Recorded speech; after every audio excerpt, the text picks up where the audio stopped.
こんにちは。はじめまして。私はフュリアです。私はオーストラリア人です。いつもテレビを見ます。時々ビデオゲームをします。動物の森好きです。日本に行きたいです。と、任天堂ランドに行きたいです。どうぞよろしく。That was an introduction that we do in class at my Japanese school that I attend. And I will have an English translation for you in the description of the podcast. So if you want to know what I said, please have a look at the show notes. But this is an introduction that is always used whenever a new student or a new teacher comes into our classroom. And so we have to introduce ourselves every time to someone who is new to the class, which is fun. But sometimes it's hard to think of things on the spot. For instance, the teacher will have us do the introductions and they'll ask us to say certain things. Like, for example, say something you want, or say something that you always do or that you sometimes do, or something that you like, or mention your birthday. But we have to say all of this in Japanese. Oh, and by the way, I am learning Japanese, if you haven't already gathered. Maybe should have mentioned that at the beginning of the recording, but that's totally fine. I think most of you are probably already aware that I am learning a new language, and that I've been learning Japanese for about a little over a year and a half now, I would say. So I started in May of 2022. And at the time of recording, we are now in November of 2023. So yeah, it's definitely been over a year and a half, going into my second year when it hits 2024. I'm really enjoying learning Japanese. I never thought that I would actually. I didn't think that I would like learning something. I say that. I do like learning certain things. I just wasn't sure whether or not I was actually going to be able to stick it out this long in learning a new language altogether. I am, of course, bilingual already. I speak English, obviously, because I live in Australia and the schooling is all done in English. But at home with my family, I speak Turkish. And of course, my background is Turkish. So Turkish is the main language that we speak at home. Although with me, I tend to mix English and Turkish into the same sentence. But luckily, my parents understand what I'm trying to say, which is good, but also kind of bad because I'm losing the Turkish side of me a little bit. So that's why I'm trying to force myself to speak as much Turkish as I can so that I don't lose it. Especially with my parents, and knowing that at some point in the future, I'm probably going to end up traveling back over to Turkey to visit family again at some point. I'm not sure when that will be, but I will most likely go back, and I'll definitely need to make sure I can speak the language. I can get by. I can speak the language totally fine. I just there are a lot of words that I am not aware of, or because I live here in Australia and most of the time I'm speaking in English, especially outside of the home, I don't always pick up on new Turkish words or some of the harder words. that's kind of why I feel like I'm losing that side of the language, because of the fact that I am always speaking English. And I suppose the reason why I wanted to learn Japanese is more so the fact that I just really enjoy learning languages. I should be learning more of my own tongue, to be honest. But the fact that I have my parents to learn from, and the fact that my dad's also got a giant library of books that are from Turkey, most of which are very political or religious or just something else. I don't know. A lot of it's very non-fiction. None of it is fiction. Most of the stuff my dad reads is very non-fiction. A lot of journalisms and stuff like that. So I tend to avoid those kind of books as much as possible. I like my fiction. I do like non-fiction as well. Just not the style of genre, or not the genre of books that my dad reads. However, if I did read those books, I feel like I might be able to pick up on some of the Turkish words in there. But that's another topic for another day. I'm here to talk about the language itself. And Turkish is it's actually a little bit difficult to learn, I must admit. And I always have a hard time with actually constructing sentences in Turkish. And I suppose the reason behind that is because I don't hear it enough. I don't hear the language enough to be able to do that a lot quicker and a lot easier. However, if say I did learn, like if I went to a Turkish language class, I might actually pick up on a few new things. But I feel like for me, learning the language that you're supposed to already know in your home is a little bit redundant, paying to learn that language when you can just learn it from your family. So in that instance, I would rather just ask my parents, oh, what does that word mean? Or I heard this word today. Can you tell me what that means? And just get them to explain it to me. Most of the time, they're actually pretty good with explaining it to me, and I understand what's being said.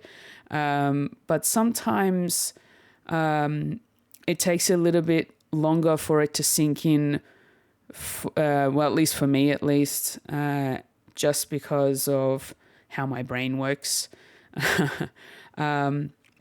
But most of the time, once the word is explained to me and in what context that word can be used, I'm actually okay. And then I'll keep it in mind so that if a conversation comes up where I can use that word, then I'll be able to insert the word into the sentence. However, I don't really have anyone outside of my own family that speaks Turkish. Well, actually, no. There are some workmates of mine at my workplace who are also Turkish, so I can actually speak Turkish with them. However, I try not to speak Turkish while at work. But, sometimes it comes in handy when you want to speak about something that you don't want the non-Turkish speaking peoples to understand. And no, I don't mean gossiping or anything like that. It's just more of the fact that sometimes it's easier to relate when you say something in Turkish, or, you're talking about a particular type of food, or, like something that's happened in your life that you can relate to with the person you're talking to. And if you say it in Turkish, it makes so much sense a lot of the time. So it's kind of what happens with me. But I find that Turkish is, like I was saying before, it is a bit of a difficult language to learn and to pick up. You need to constantly be surrounded by that language to actually understand what's happening, to learn a lot better and a lot quicker. I suppose that's where traveling to the actual country would help. And I have been to Turkey quite a few times in my past. And while I've been in Turkey, I have picked up on some words. We're speaking to relatives while I've been there.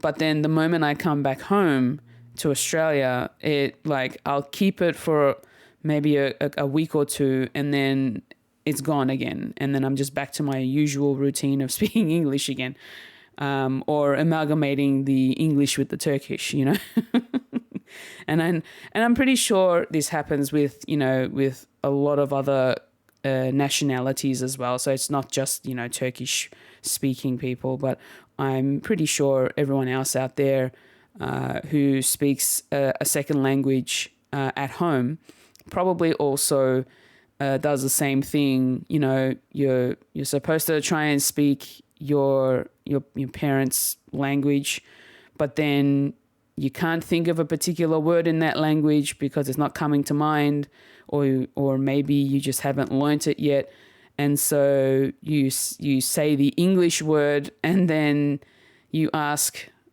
your parents, "Oh, I don't know this in our language. What is it? Please tell me."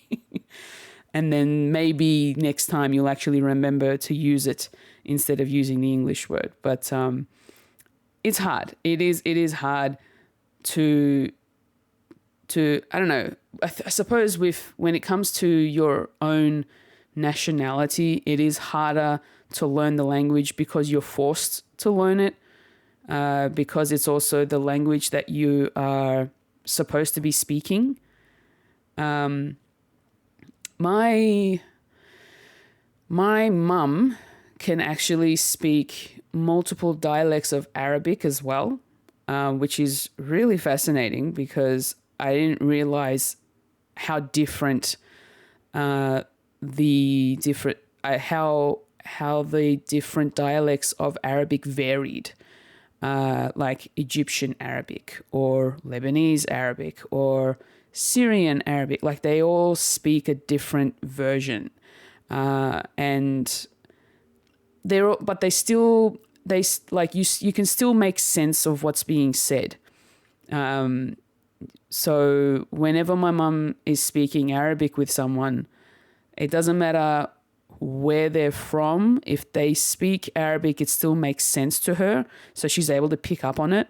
Like, for instance, our neighbors across the road, they're actually Iraqi. So they speak a different dialect of Arabic. I believe they're Assyrian. I'm not 100% sure. But the Arabic that they speak is different to the Arabic that my mum learnt. But she can still converse with them, which is really cool. And she's able to have a conversation with our neighbours when they need something, especially because they also don't really speak English very well either. At least my mum can then communicate with them using what Arabic she knows. And that to me kind of like really fascinates me, that my mum is able to speak all these different versions of Arabic. There was a time where I was really interested in learning the language, and my mum would try to teach me as much as possible, but unfortunately it never really stuck with me. So I didn't end up learning Arabic as much as I thought I would. And then, the few times that I've been to Turkey, my grandparents and my relatives who live in Adana, which is in the south of Turkey, sort of near the Mediterranean Sea, but Adana is also very close to the border of Syria. And because of that, there's also a lot of Syrian refugees or just Syrian people who have come across to Turkey. And so Arabic is also spoken in some areas of Adana as well. And from what I've learnt from my parents, apparently my grandparents or my great-grandparents, I can't remember which, they actually immigrated over from Syria into Turkey. So I have a Syrian background, but my parents were born in Turkey, and then I was born here in Australia. So I was like one of the first generation Australians from our family to grow up, to be born and grow up here. However, my parents were probably the first generation to be born and grow up in Turkey, and so their families actually speak. Not only do they speak Turkish, but they also speak Arabic. But they've also, and this really blows my mind. They've actually made up their own little language where they've cross-pollinated Turkish and Arabic into one. And so they've made up certain words that make no sense to me whatsoever, majority of the time. So whenever I've been there and they start talking what sounds like Arabic to me, but apparently my mum would say, no, that wasn't Arabic. That was like a random word that they made up that's like Turkish and Arabic together. And I'm like, huh?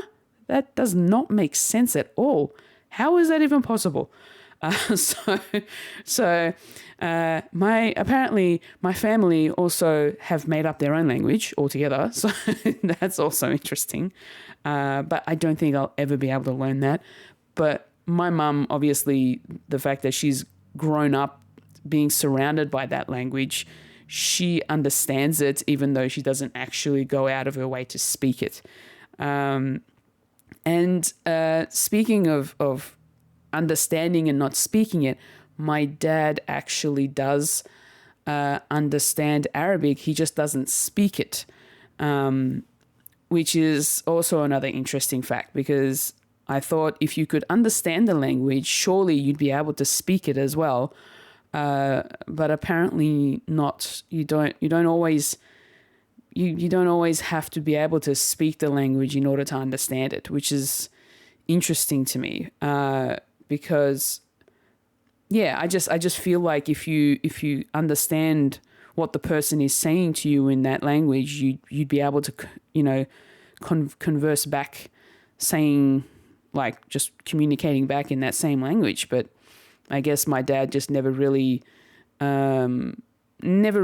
wanted to learn how to speak the language. All he really needed was to understand it, which I suppose is fair enough, because his parents also spoke Arabic as well a lot of the times at home when he was growing up, and so but he would just stick to speaking Turkish the whole time. Going back to me, I've been learning Japanese. I have also learnt other languages in the past. So back when I was in primary school, my primary school introduced LOT, which is languages other than English.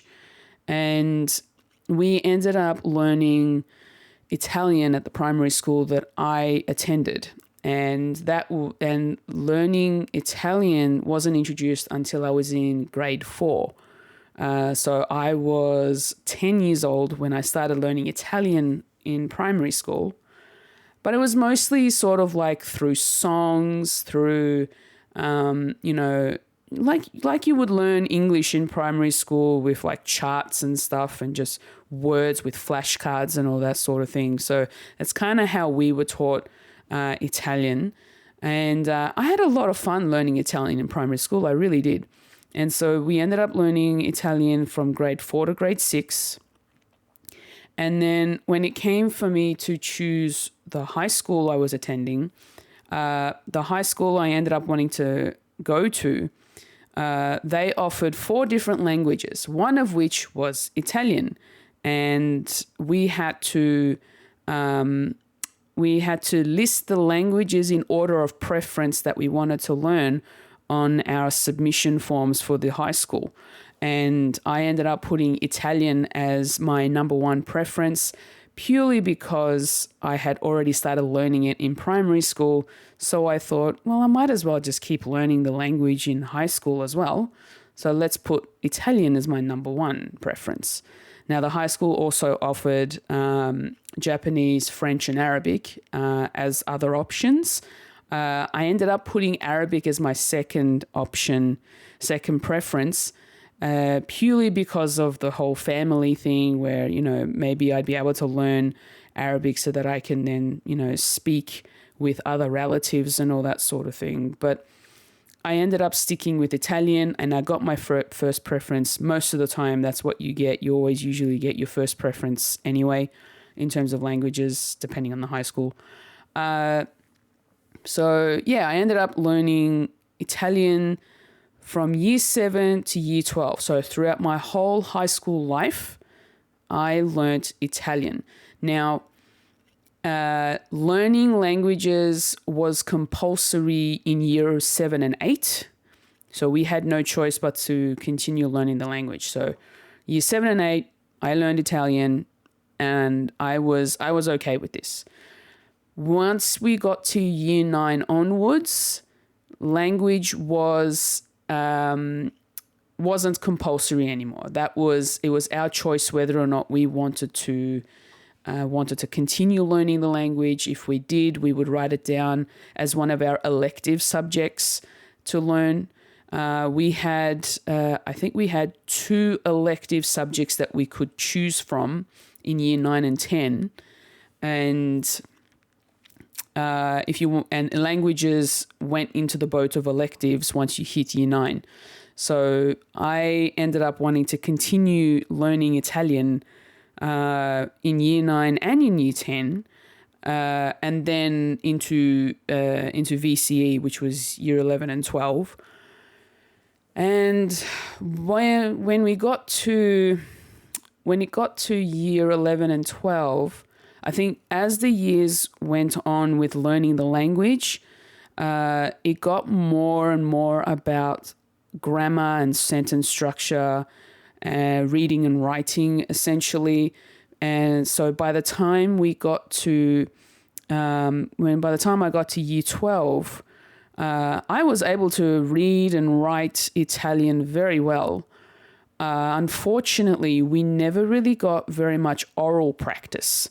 So there was not a lot of speaking practice in the classroom, so it wouldn't happen very often. And the only time we would ever hear ourselves speaking in the language was if we were reading something in that language, like a book, and we'd be reading it out loud. And that would be the only time we'd be hearing ourselves, pronouncing all these different words in that language. And I found that to be like, when I got to year 11 and 12 and I was learning Italian, I was slowly not enjoying it anymore. Just purely because of the fact that it was very heavy on the writing and reading rather than the speaking. And it's not something that I was hoping to get out of from learning the language in high school. I'm not sure what it was like with the other languages in the other classes, but I assume they may have been the same sort of, they would have had the same sort of curriculum as what we did, but it may have been a bit more different depending on the teacher. So the teachers that I ended up with by the time I got to VCE was that the teachers wanted to just make sure that we were nailing the writing and the reading side of things, and also listening, because the year 12 exams was in 2 or 3 parts. What the written side of things was about like in 2 or 3 parts. It was reading, writing, and listening.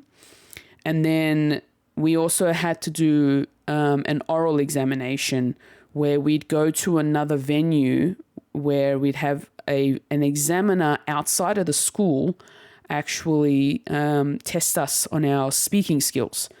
And we had to prepare 2 topics. So the first half of the oral examination was about you and your family and your background and all that sort of stuff. So you had to practice how to say certain things about your family and what you do and what you like and all that sort of stuff, because the examiner would be asking you all these different questions and you'd have to make sure you knew how to answer them.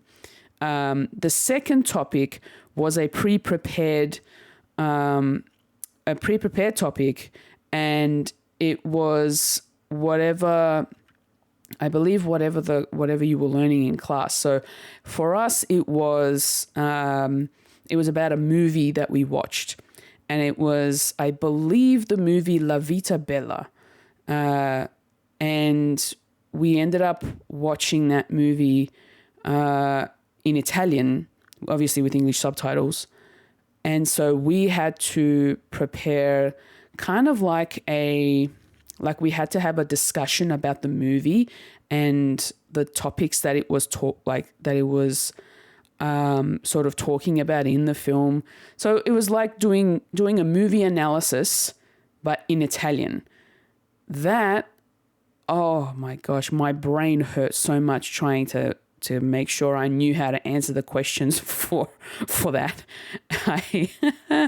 It was hard. It was so hard. And especially because I'm from a non-Italian speaking background, being able to answer questions that were based on a movie that I somewhat was paying attention to but wasn't, to be able to do that. Like, I could barely do a movie analysis in English, let alone in Italian. And that's what we had to do. But surprisingly, I managed to pass Italian with high marks, thankfully. So I was very proud of myself for that, at least. And I think that was also my best subject out of the 5 subjects I had to do in Year 12. I won't mention the others. But yeah, being Italian, languages, the way they scored languages back then was really weird. I think it was like, depending on the language, depending on how hard the language is to learn, that's how they score you or something like that. I don't know. I can't remember anymore. But yeah, it was just one of those kind of things where back in high school, it was just a bit difficult learning a language when it was mainly about the reading and the writing, essentially. And I did not like that when it came down to it. So, and then once you finished high school, where are you gonna use that language? I honestly didn't really think about it, to be honest. I do have friends who are Italian, and I could practice with them if I really wanted to. However, I found it really weird trying to speak to my friends in Italian when they don't really speak Italian in their own homes, Kind of a similar situation with me at home when I don't speak Turkish at home. They're the same with, they don't really speak Italian at home. And so we're always conversing in English, and it never really sort of came to mind that we should be practicing our Italian. Let's speak together. We've learnt this language together for the last 6 years. Why don't we speak it together? No, it did not happen at all. It just didn't. But that's okay. The things happen, life happens. Everybody splits off after high school anyway. But fast forwarding to I'd say maybe in the last few years, let's say the last 5-ish years, I've been wanting to learn. I've been wanting to learn some different languages using an app called Memrise. And I started off with Italian, thinking that maybe if I go back to learning Italian, I might actually pick up on the things that I learned back in high school, and it might be a little easier for me to get through, and I might actually learn something a little bit more. And Memrise actually uses a lot more of the, like, it teaches you reading and mostly reading and listening, but it also teaches you writing as well, sentence structure, and sometimes grammar as well. But it's mostly about getting you to repeat the words out loud to yourself. And it also has a feature where you can repeat the words, and the app will record your voice to see how well your pronunciation is. And sometimes it actually picks up on it and it says, hey, well done, that was correct. And sometimes it'll tell you to try again. And I kind of like that feature. But the thing is, I think I grew out of wanting to learn Italian because the high school sort of made it like, how do I put it? The way that I learnt Italian in high school, it stuck with me, and now I don't want to learn it. Sadly. I wish that wasn't the case for me, but unfortunately, I'm not saying that I don't like the language at all. That is not what I'm saying. I loved hearing Italian. There are times where I will hear the language just, every so often whenever I'm out and about, and I'll actually I'll still understand some of the words that are being said. However, learning the language now is not something that I really want. It's not what I really wanted anymore. So I thought, well then, what's another language I can learn? Maybe I can learn, I don't know, maybe I can learn an Asian language. How about I try learning some Japanese? And of course, in the last 10 years, I've been, watching a lot of anime, and I've been watching them mostly in English dub, unfortunately. But there have been times where there have been animes that don't come with an English dub, and so it's Japanese with English subtitles. And half the time, whenever I'm watching those type of anime, where I'm reading the subtitles, I miss out on half of the things that are happening on the screen. And it's not something that I really want to do when I'm watching anime, or just, watching any kind of movie or TV show in general. I'd like to be able to just watch the show as is, not have to worry about reading anything like subtitles. And so I decided, well, Memrise has the option of me learning Japanese, so how about I try learning some Japanese through the app?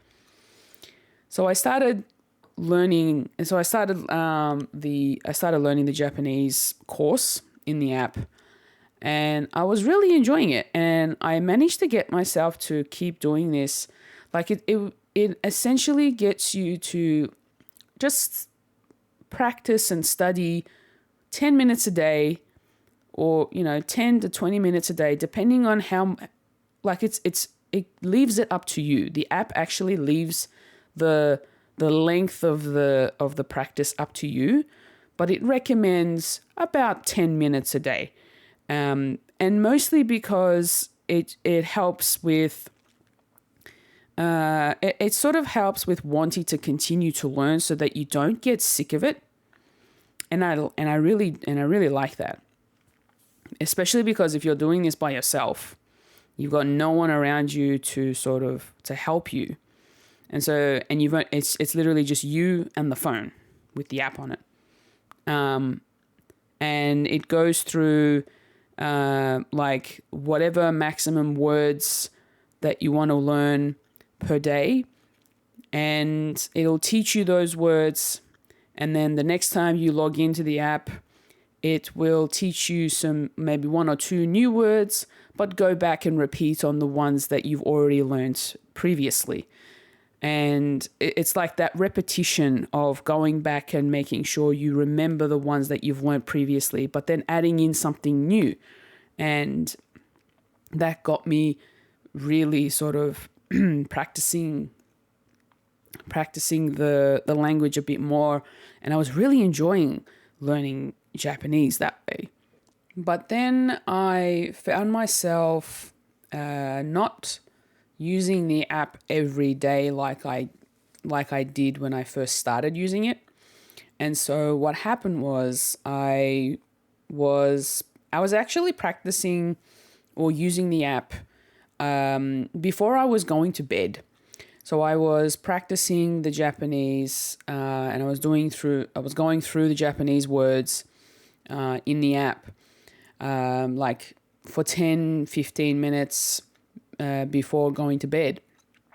But there were times where I'd be so tired that I just couldn't be bothered doing anything, so I just wanted to sleep.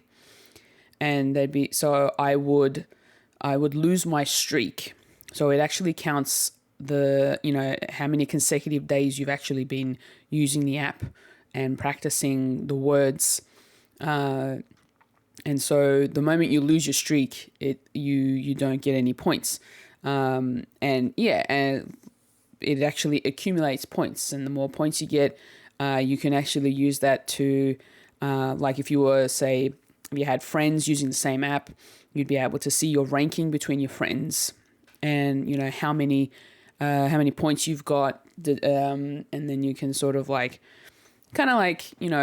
good little motivation to get you to keep practicing, which I kind of like. But I never had anyone that used the app when I was. So I actually was only learning on my own. However, so I got to a point where I didn't want to continue learning through an app anymore. But by then, obviously, the pandemic hit. We couldn't go anywhere. So being locked away in the house for like 6 months meant that I didn't have anything else better to do. So during that time, I ended up picking up the Memrise app again and continued and went back to learning Japanese all over again. But at the same time, I also decided, hey, let me try and learn another language at the same time. I think the other language that I started learning was, what was it? Was it Korean? Was it Chinese?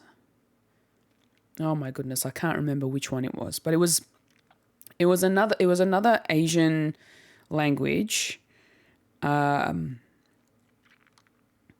pretty sure it was Chinese. Anyway, doesn't matter now. Obviously, I haven't kept up with it if I'm forgetting what language it was that I started. But yeah, so I ended up starting up doing like a second language when I mean in the app a second language. So I was doing Japanese and one other language. And it was fun during that time. It gave me something to do, and I really enjoyed learning different languages at the time. And so, yeah, once everything calmed down and we were all let back out into the world, I sort of stopped again because, going back out, doing, working and all that sort of stuff, life kind of got in the way of me wanting to motivate myself to learn languages, essentially. But yeah, then last year, I decided that I actually wanted to learn Japanese, but I didn't want to do it through the app this time. I wanted to be in a classroom environment, or at least, if I couldn't find something close by, or like near where I live, then I would at least try to do an online course at least. See if I could keep up with an online class. And I found a school known as the Nanawating Japanese School. And Nanawating is nowhere near where I live. It is actually a good, without traffic, it's about a 45-minute drive from where I live. That's where the school is. With traffic, it takes a lot longer, over an hour, essentially. It takes me to get there during peak hour traffic, which is the time that I have to drive through to get there. Because my classes start at 6 p.m. And so I drive through peak hour traffic that's going outbound, and I get caught in all that lovely traffic driving to school. So I found the Nanawating Japanese School online through a few Google searches, and I saw that they had a lot of great reviews, that the students were very happy with the teachers there, and that they, a lot of them have been learning for like a couple of years, up to like 5 years, and they've been attending this school, and they've got a lot to show for it. And I thought, oh wow, this school is very reputable. Maybe I should inquire about the beginner classes and see whether or not I could be part of the classes. So I ended up sending through an inquiry. They got back to me pretty quickly, interestingly enough, and then they said, "Yeah, cool. That's totally fine. If you'd like to come in for an introductory lesson, like kind of like a quick lesson. I think it was roughly about half an hour. Come into the class, and we will show you what the class environment would be like and how the teachers actually teach the class. And if you like that, it'll be free. It's free of charge. And if you find that this is something you want to keep doing, we'll sign you up for classes, and then off you go." So I was like, all right, cool. Let me check out this, free introductory class and see how they actually teach the language. And essentially from that moment, as soon as I stepped into the classroom, I found that the sensei that I was introduced to for this introductory class, I think she's one of the owners of the school, along with her husband. So she is not only the owner of the school, but also she was one of the teachers there. And there was so much enthusiasm coming out of this teacher of wanting to teach the students. And I was floored. I was having so much fun. It was so entertaining, and I wanted to learn more.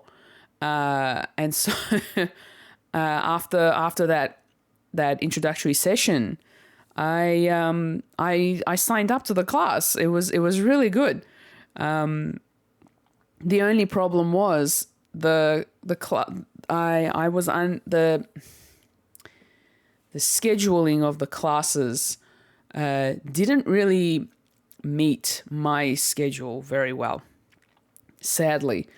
So the only class, if I wanted to do online class, the only online classes that were available were on the days that I had to go to work. So I had to make the decision of whether or not I wanted to travel into the school once a week for, driving through peak hour traffic to get there on time, and whether or not that was going to be worth it for me. So I was like, let me try it out for a month. And if I still feel like I want to keep learning the language, and if the classes are really good and it's worth me traveling in and I'm learning something, then I'll keep doing it and I'll keep going to the classes. Because they didn't have any online classes available for me to be able to participate in, because they were on the days that I worked, which was the weekends generally. And so they said, well, look, we've got Tuesday night classes. If you'd like to join us for Tuesday nights at 6 p.m. And I was like, all right, well, I don't work Tuesdays, so that kind of works in my favor.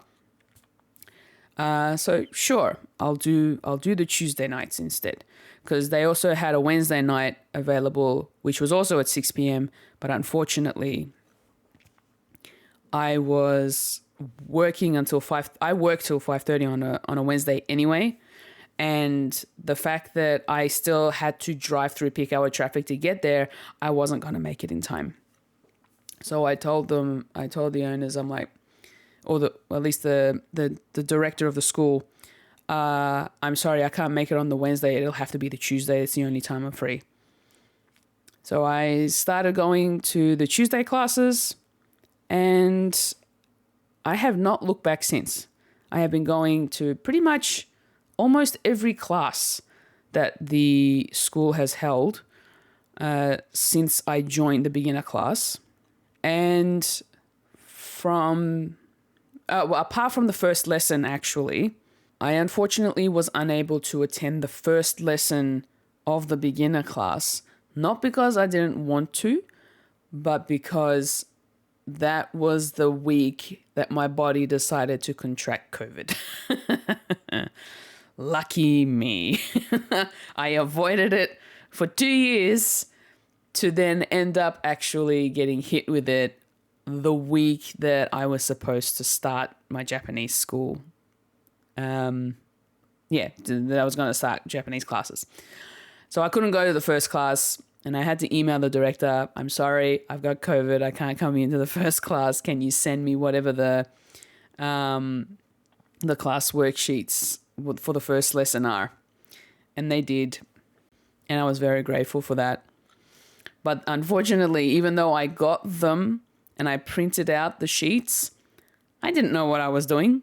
I don't know what I'm supposed to write. And, and it was also, they gave, the first lesson was learning how to write the first 5 letters of the hiragana alphabet. I was like, I see squares that I'm supposed to be drawing in, and then there's some questions underneath, and there's some explanations, and I was so confused when I got the worksheets. But the director was like, it's okay. It's literally the first lesson. Come when you're feeling better and you come in the following week. The teacher will go through everything with you. I'm like, okay, well, that's good to know. I've been loving Japanese ever since, and I've been in that same class since May of 2022. And throughout that time, the class has gone through a turnaround of so many students that there's only two of us who were the first original students from the beginning of the beginner class. That's right. Me and one other student are still the same students from the class, whereas everybody else that's in the class now, they have come and gone, and a lot of them have come from different days of classes, so they had to switch over because their schedules changed, or some people had gone away for a while and then they decided to come back, so they had to come back to our class because obviously whatever class they were in, they would have gone ahead. So it's interesting that there have been quite a turnaround in students, and that me and this other student, where like my other classmate, we've been there ever since. We've known each other for that long. There were times where I was even thinking about, because here's the thing, going to Japanese school on your own volition, it's not cheap. Well, at least not here. It's not cheap. So we pay for the classes per month. So every month we get sent a bill and we have to pay it. And there were times where I got to a point where I was like, I'm gonna have to cut something out of my life to be able to save some money here. And I feel like Japanese school is one of those things that I might have to do, that I might have to cut out. I might have to stop for a little while and then come back another time. But then I thought to myself, if I do that, what are the chances that I'll want to come back? Why would I want to stop learning the language now and then be, that feeling you get when you've not done something for a long time, and then you go back to it and you feel like you've gone back to the beginning all over again. That's kind of how I've thought I would feel if I ended up stopping and then starting up later on. And so I was like, no, I don't want to do that. I just want to keep learning. I want to keep learning this language. And I want to keep going until I get to a point where, I'd love to be fluent, but I don't think I'm going to get there that easily. It's going to take years and years of practice. So I decided I'm just going to keep learning until I get to a point where I am happy with how much I've learned, and then I can use it to have conversations if I ever go to Japan. And it's not even an if, it's a when. It's definitely going to happen. I will end up going to Japan at some point. I'm hoping it'll be soon, but that all comes down to my current situation in terms of finances. But anyway, I don't want to give up learning Japanese. I'm loving learning the language. I do need to do more of my homework on a more consistent basis. But given the fact that I've also been very busy the last couple of weeks, I haven't had a chance. But then I don't have that excuse for the last year and a half that I've been trying to learn this language. I should be practicing it more often. I should be doing my homework, a few days before, like during the week, not the day of, which is what I've been doing. And I feel very shameful for that. And I know that I love going to the classes, but I also, if I want to get better at it, I do need to practice it. I do need to do the work to get there. And if I want to be fluent in this language, then I need to do more than just go to the class. That's the whole point of me paying for these classes, is so that I can actually push myself to do more of the practicing at home. I do actually practice reading. I do actually practice reading and sometimes speaking Japanese, especially when I come across, food packages that have Japanese writing on it, or just any kind of package on a product that has any kind of Japanese writing on it. Not so much the kanji side of things, because I haven't really learnt that yet, but more so when I come across, the hiragana and the katakana side of the Japanese alphabets. I've already learnt those pretty well, so I can read them and write them. And so whenever I see that on any kind of packaging on whatever product I see, I instantly grab it to read it. And then I try to translate it in my head first. If it's katakana, I might be able to translate it pretty easily, because katakana is used for non-Japanese words. So anything that isn't a Japanese word, they'll write the word in katakana. And anything else that's Japanese will be hiragana and kanji, essentially. I haven't learnt the kanji side of things. I've only just started learning kanji at the moment. However, whenever I see the hiragana and the katakana spellings, I will definitely take a moment to read it and try to translate it to myself. And that's kind of like my way of practicing, so that I don't lose it.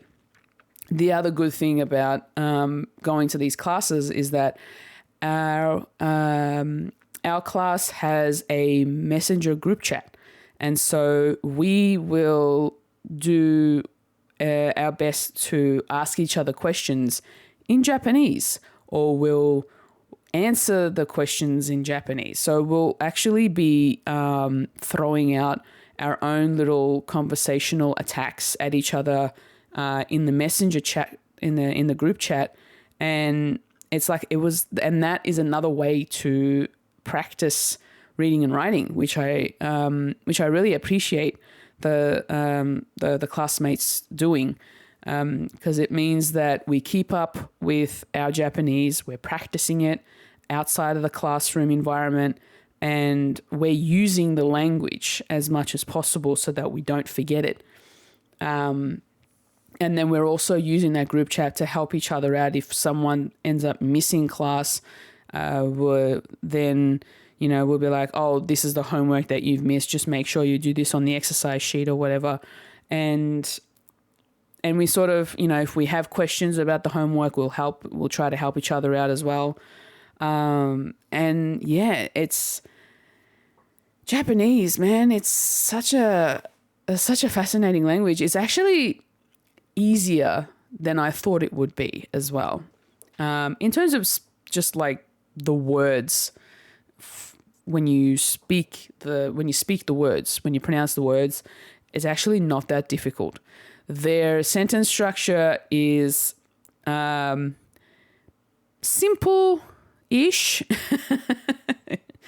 Simple-ish. It's very backwards. So in Japanese, they'll write a question, but if you're writing, you write the question really.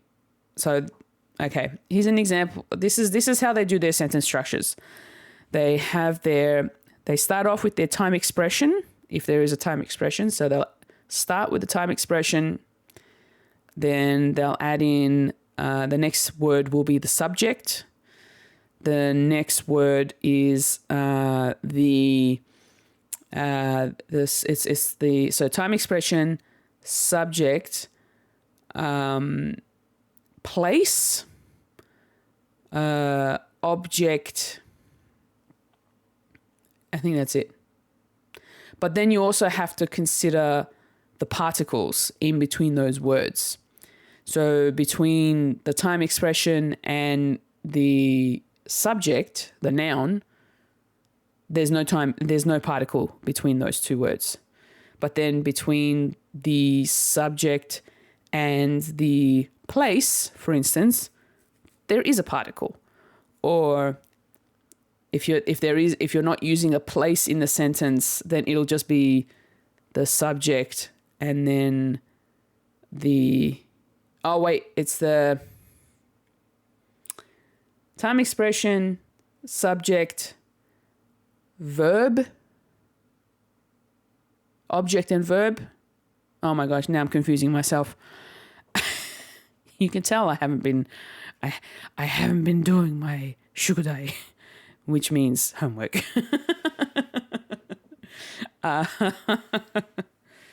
It's easier writing it out than it is like trying to explain it. Let me just put it that way. But anyway, Japanese is really fun. It's easier than I thought it was going to be in terms of learning how to speak the language. I'm able to at least introduce myself. I'm able to talk about the things that I like to do, the things that I want to do, the places that I want to go. I'm able to say my birthday in Japanese. I'm able to read a calendar. I'm able to count. They're like all of the basic things that you would start off with, or if you were to get a language book for travel, when we used to do that back in the day. I know the basics essentially of Japanese. Now we're just getting into the intermediate side of the language, where we're adding in more words, more verbs and objects, and more. There's just a lot more vocabulary being added in all the time.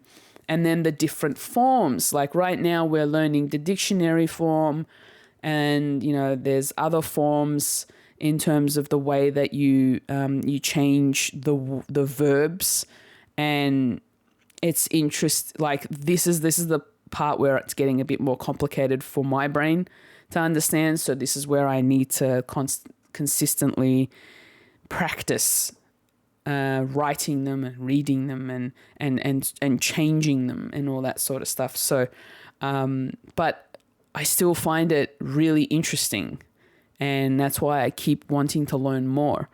And I really love that.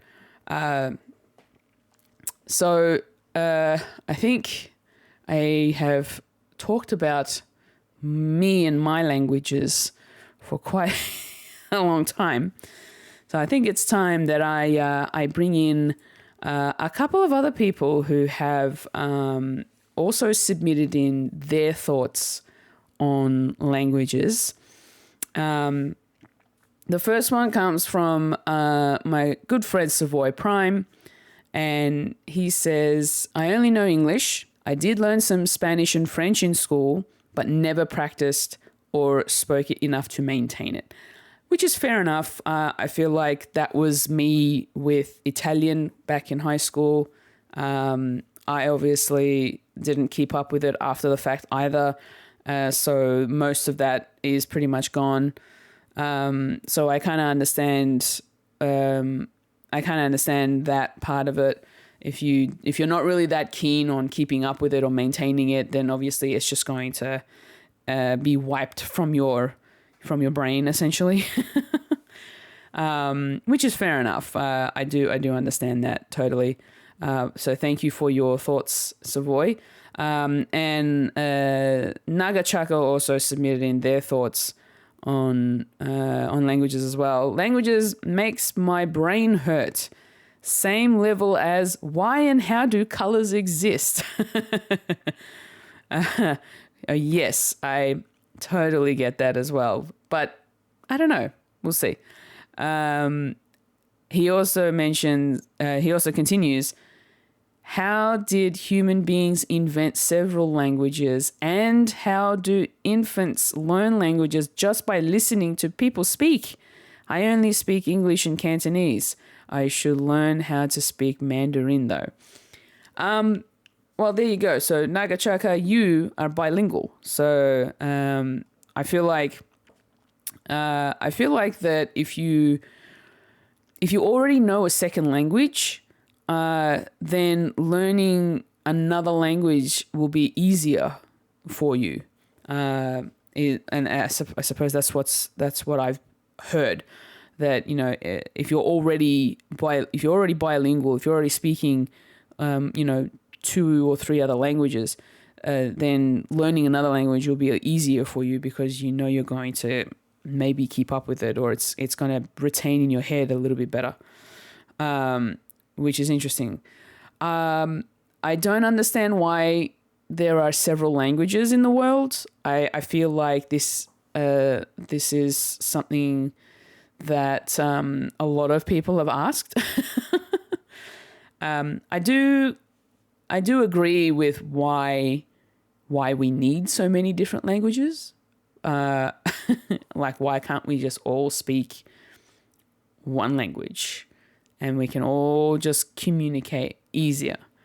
But then, I don't know, maybe you just don't get the same, like, then you don't have the culture of it all. So then you don't have, like, if you don't have then you don't have your ancestry, or like that sort of whole background, and that history and all that sort of stuff. So I feel like the different languages is a good thing. I kind of like hearing all these different languages. So yeah. And how do infants learn languages? Just by listening? I have no idea. From what I've watched and learnt from watching other, like, documentaries or videos or whatever, infants, their brains are still developing, and because of that, their ability to learn languages is a lot easier, because their brains are like sponges. They'll soak it all in. And because they're hearing that language constantly, when they're surrounded by it, they're going to pick it up a lot easier and a lot quicker. Because that's what happens. That's what happened with my sister. When we first went to Turkey as a family, so it was my sister and I's first time going to Turkey. We were probably I think I was 7, and my sister was about 3. She's younger than me. And so we ended up going to Turkey, and she ended up learning Turkish and picked it up so well that she was speaking it, like, even after we got back from Turkey. And it was, for her, she was so fluent with it, and that was the only thing that she would speak. And obviously, because she hadn't gone to school yet, she was still like a toddler, and she still had another couple of years before she was, you know, put into kindergarten. It was the only language that she knew how to speak. And so, you know, she soaked up all of that language knowledge. But then the moment I think it was the same with me.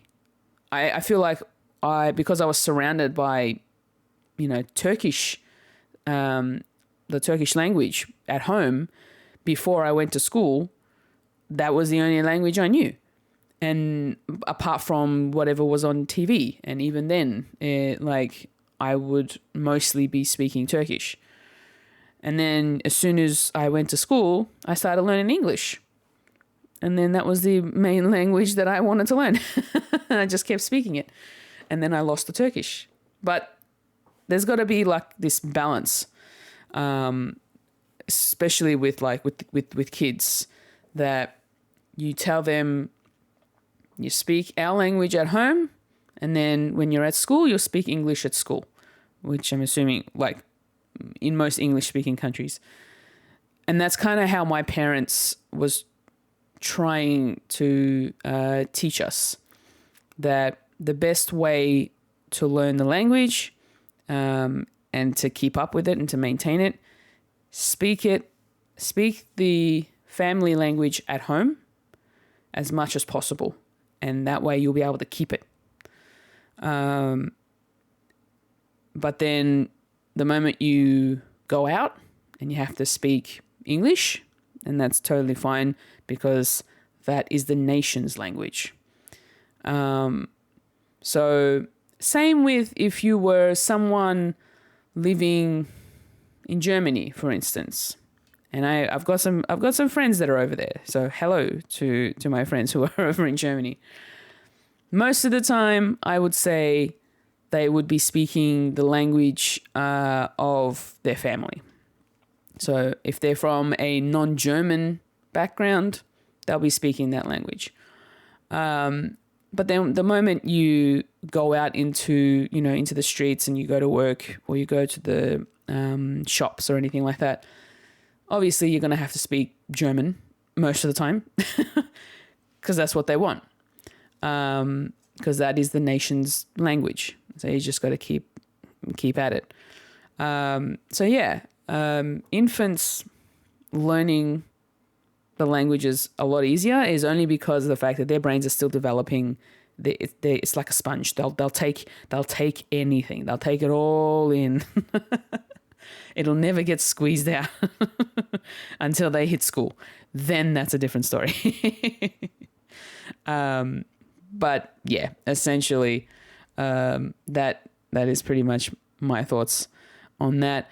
Nagachaka, I feel like you should definitely learn some Mandarin. I feel like that's something that shouldn't be too difficult for you, especially since you already know a second language. So Mandarin should potentially come easier to you, hopefully. I mean, I could be wrong. I could definitely be wrong. One other person that has also put in their thoughts about languages is my good friend Mickey D. Hello, Mickey. Hope you're well. And he says, I don't know another language really. I learned some Italian and Indonesian, just enough to pass the classes. I have had no opportunity in day-to-day life to use this, so the knowledge was functionally deleted. How languages evolve and are inspired is fascinating, but learning one is tedious. And I do agree to some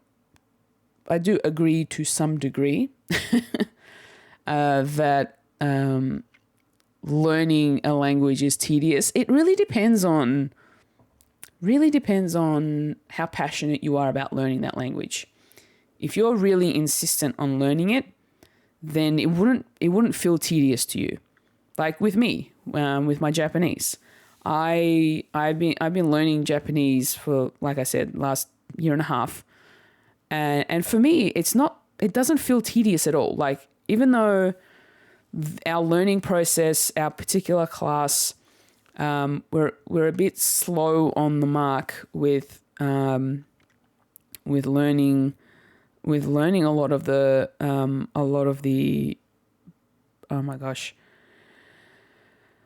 content. Where our class is a little bit slow on learning the content. However, that doesn't make me feel like it's a tedious learning process, because I'm still enjoying it. And because we're going at our own pace, it makes it easier for us to learn the language and to let it all sink in, and to process it all. And so in that instance, I don't find it tedious, but for a lot of people it would be. But then again, if I look back on when I used to learn Italian back in high school, yes, that did feel tedious for me, because for me back then, I didn't feel like I was getting anywhere with the language, unfortunately. So that's why, in that sense, for me, it felt tedious. Whereas with Japanese, I'm actually enjoying it a lot, so I don't find it boring at all. So It is pretty fascinating the way that languages do like evolve, and how it inspires languages to become what they are. And yeah, I just, my goodness, I am getting quite tired. It is quite late here. So my brain functionality is a little slow at the moment. So I do apologize. Not to mention the fact that my throat is very dry trying to speak for this long. I need to learn how to combat that. So I will hopefully come up with a new plan of attack the next time I record a podcast. But yes, so languages, very fascinating to me. There was a point where I was learning a little bit of German actually, through the Memrise app, only because, I have a couple of friends who are German, and I kind of was like, I'll learn a little bit of German just to see whether or not I can. And I did for a little while. German is a very fascinating language, that's for sure. Their pronunciations are kind of similar with Turkish in a way. Really depends on the words though.